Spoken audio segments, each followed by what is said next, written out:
this way. If the show is 90 minutes long, I can probably fit, I don't know, 75, maybe more pieces. So please get involved. It's going to be a really fabulous show.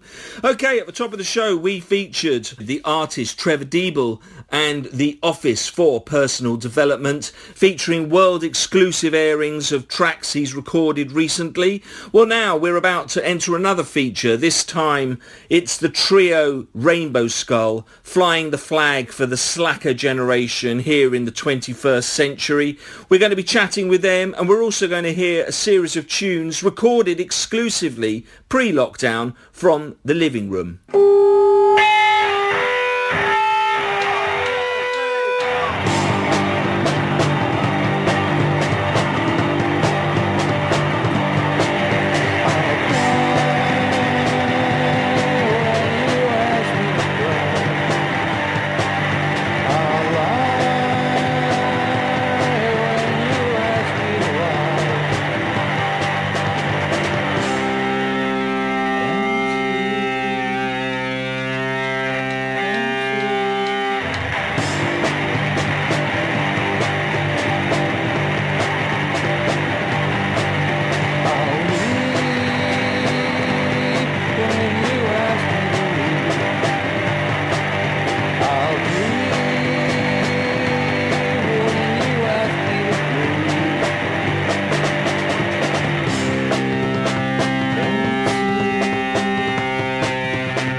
Joining me now on the phone, I have Rainbow Skull. Hello, Rainbow Skull.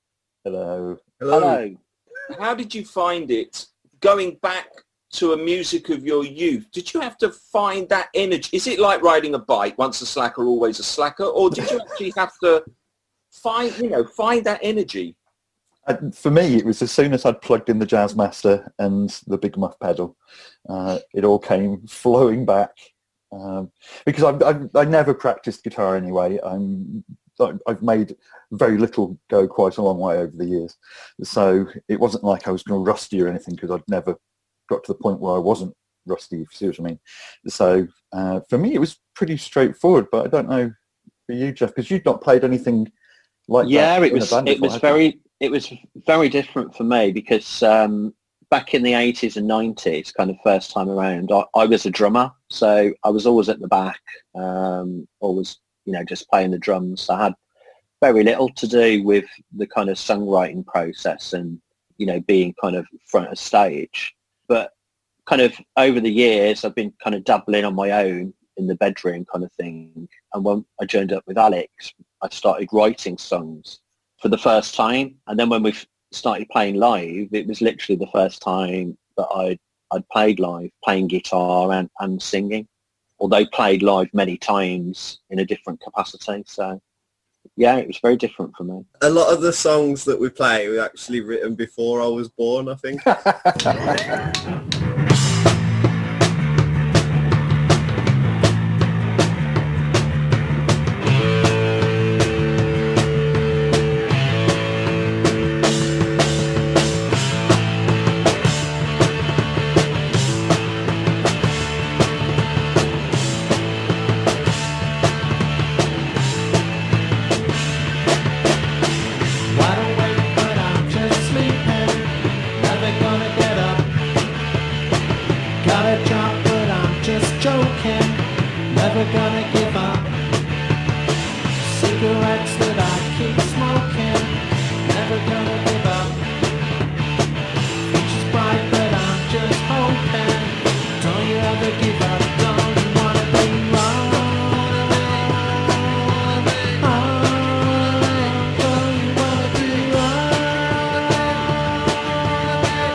I suppose most of my favourite music is from the 90s and that. Like Nirvana's one of my all-time favourite bands. And I don't know, I suppose it just kind of, it's a similar energy. It's a bit different for me, like playing stand-up drums, because I've never done that before this band. So like, I don't know, it's a weird transition to do it, but it's kind of part of the reason I wanted to join the band was, you know, step out my comfort zone a bit. The original idea that me and Alex had when we put it together was we wanted it to be as lo-fi as possible. We talked about, you know, having both guitars going through the same amp, no bass, the mics going through the same amp as the guitar. And so the drums naturally would have as fewer drums as possible. I do think it gives a kind of different dynamic, especially when we play live, and it brings John forward more into the forefront of the stage. I think it gives it a different energy as well. Yeah, it's nice to be stood up on stage because you can move a bit more. I'm more comfortable playing a standard setup, but like, I don't know, it's just different. It's better. I think that it feels to me, compared to other bands that I've played with, that it's not a case of just having the drummer just providing a beat behind you and not really being aware of them as a person, because he's like right next to us. You know, it's like you interact with, you know, another guitarist or a bass player or whatever. So I think it pulls John far more into the band than if he was sitting behind us. I think that's a good thing. I mean, one of the things you'll be able to tell when we finally get around to recording this second album is because we've got more songs from each of us on it, and John's got 2 or 3 songs on it as well, and he's playing guitar and singing on those. And on one of them, Jeff's playing drums, and on another one, I'm playing drums. It was one of the early concepts as well that we talked about, is that playing live, we wanted to have this kind of, that there was almost no, we weren't linked to an instrument or a role. We would all swap around and do a bit of everything, really. Yeah, that came out of my kind of real love for Sebadoh back in the day, when they'd do a lot of rotating around. So I think that makes it more interesting, because you go along and you get more bands for your money. We were quite surprised at how well the recordings that we've, you know, given you for this came out, because the whole backing track for that was just recorded with a stereo mic in my living room when we were rehearsing. So there's no option to kind of raise levels or anything. It's just set, and the stereo spread on the guitar and the bass is because that's just where the amps were in the room, and the drums were in the middle because that's where John was. So we were quite surprised at how clearly that came out, and it's obviously much closer to how we sound live.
I like the fact that there's a certain amount of deconstruction of songwriting within the songs.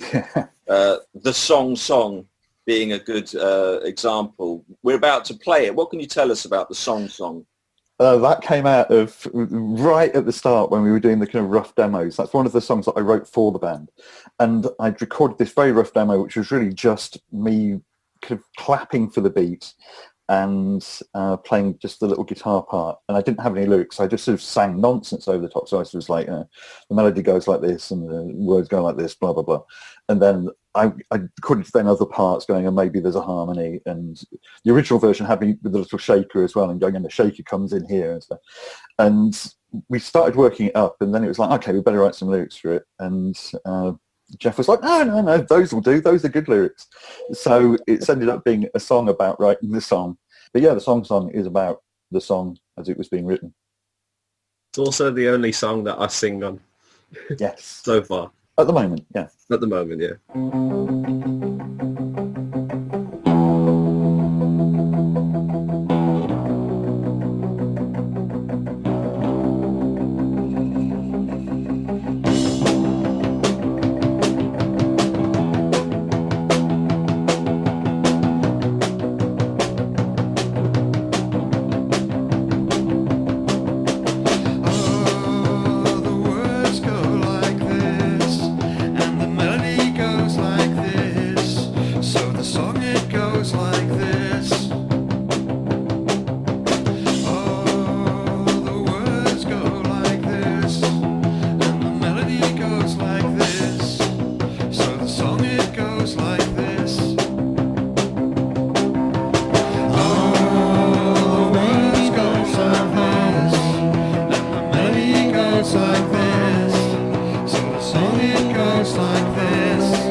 And very many thanks to Alex, John and Jeff. Collectively, they are Rainbow Skull. We heard 4 songs. We heard About What Happened in December 95, Wanna Be Wrong, Sons and Daughters, that was the long one, and lastly there, the Song. To find out more, go to rainbowskull.bandcamp.com. We're pretty much at the end of the show. Thank you so much for listening. Thank you, of course, to Trevor Diebel and the Office for Personal Development. Thank you to Rainbow Skull. Please tune in next Saturday, the 16th of May, where we will be running features on the artist Adrian R. Shaw and also the Bennett sisters, Kit and Siddy. Don't forget, Resonance FM is a not-for-profit, community-based radio station. We all do it for the love, and if you love what you hear, you can help keep us afloat. Go to resonancefm.com, go to the donate page, whereby all will be revealed, and any sum, large or small, always more than welcome. I'm now going to play out on a track taken from the recent Sahel Sounds label sampler, Volume 2, including many various artists. We played a tune off of it last week. Now we're going to play one.